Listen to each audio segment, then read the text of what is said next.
Teka lang, tigilan mo muna ang pag-scroll. Alam mo ba ang pinakamadaling paraan para maging mas masaya? Halika, pag-usapan na ng 7 bagay na pwede mong subukan agad. Baka magulat ka sa pang-4. Una, magpasalamat. Tuwing umaga, isipin mo ang 3 bagay na pinagpapasalamat mo. Maliit lang na gawain yan, pero kayang-kaya nitong baguhin ang pakiramdam mo. Pangalawa, gumalaw ka.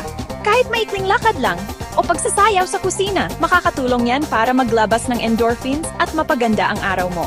Pangatlo, kumonekta sa mahal mo sa buhay. Tumawag ka, mag-text, magpadala ng nakatawang meme. Mas mahalaga ang koneksyon sa tao kaysa sa iniisip natin. Pang-4, gumawa ng kabutihan para sa iba. Pwedeng pagbukas ng pinto o pagbahagi ng merienda mo. Ang paggawa ng mabuti ay bumabalik sa'yo at nakakagaan din ng pakiramdam.